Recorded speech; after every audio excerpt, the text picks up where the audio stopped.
Are your room acoustics holding back your mixdowns? Do your tracks sound terrible when you take them to the car or the club, where you're going to want to stick around? Today we're talking about SONARWORKS SoundID, what it is and whether it can help save your mixes. I'll quickly explain what it is, the setup and implementation process, the results that I got, and whether or not I recommend it. Full disclosure, SONARWORKS sent me a package with a serial number and a measurement microphone, but they have no say in the results or the contents of this video, and they haven't seen it before I'm publishing it. I also told them I'm going to need something in return for my viewers, so they've hooked up a discount code, which apparently they almost never do, and I've also got a giveaway, so you're going to want to stick around to the end to find out how to do that.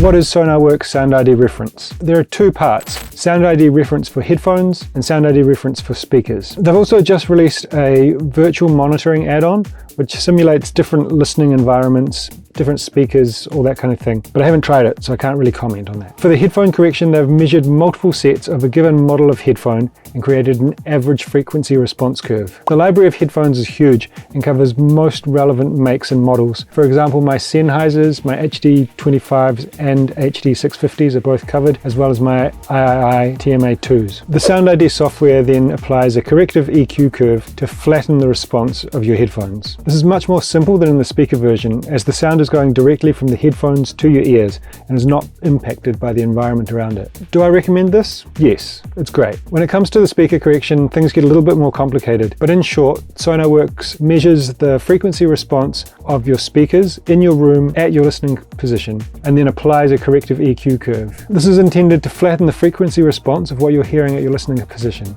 and this is going to be the main focus of this video. Setup and implementation. After installing SONARWORKS, you need to bank a bunch of measurements so that the software can map the frequency response at your listening position. This process is straightforward and very well explained step by step in the software. I really have to commend SONARWORKS on making this so user-friendly. First, I measure the distance between the two speakers and set the listening position. It's worth knowing these measurements in advance or having a tape measure handy.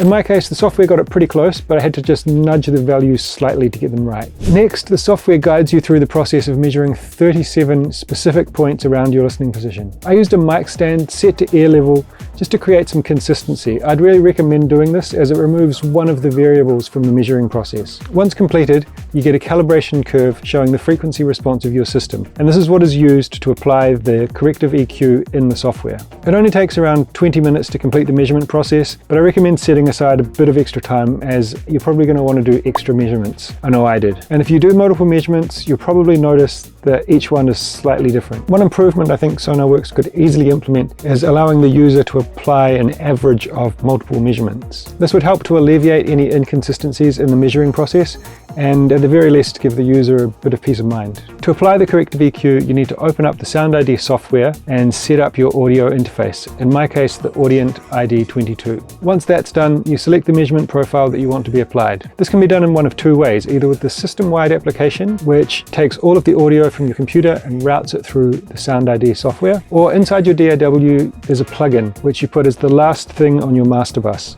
The reason this is important is that your DAW normally interacts directly with your audio interface, so it skips the system-wide software. This allows the processing to be applied before the audio signal leaves your DAW.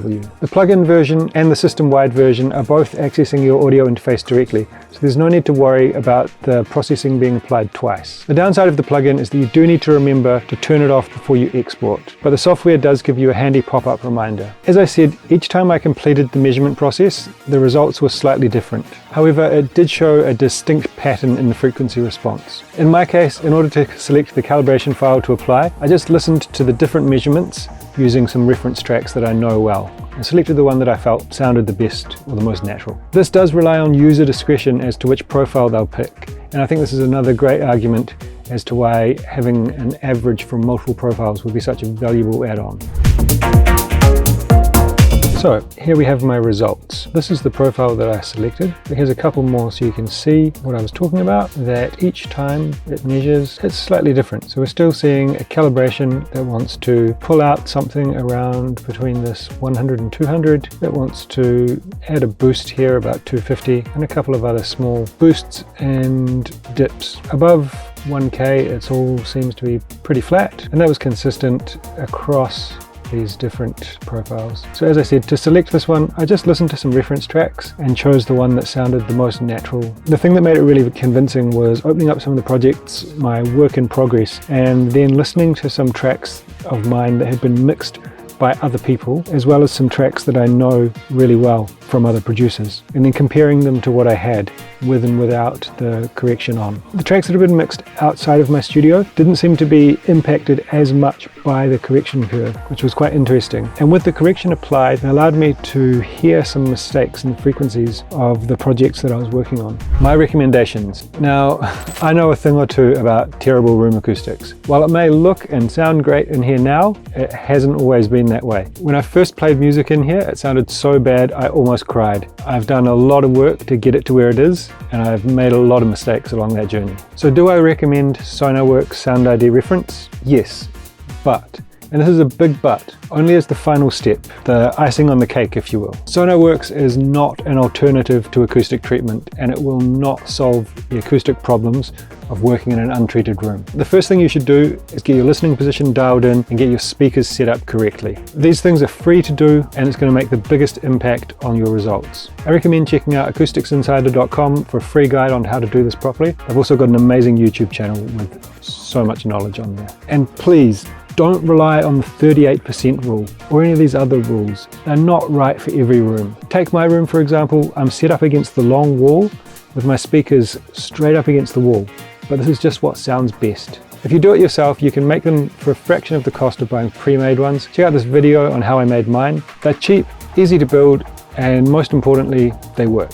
I also recommend getting some decent studio headphones and getting to know them well. The make and model isn't anywhere near as important as getting to know them. That way you're going to have a point of reference that you can use at any time. And as I said, I do recommend SoundID for headphones. It's not going to make your headphones sound better, but it is going to remove any coloration that they put on the sound. And this flat response is going to allow you to make more accurate mix decisions. Giveaway and discount code. As promised, I've negotiated a discount code which is valid for all 3 SoundID reference products. That's SoundID for headphones, SoundID for speakers and headphones, and SoundID for speakers and headphones with the measurement mic. Use the code Dilby5 at checkout for a 5% discount on any of those products. I also have a copy of SoundID reference for headphones to give away. If you go to Instagram at DilbyDJ and check the post to show you how to enter. Good luck. Alright guys, thanks for watching. I hope you enjoyed the video. If you're looking for something to watch next, then check out this. I think you're going to like it. Well, that's it from me today. We'll catch you next time. Peace.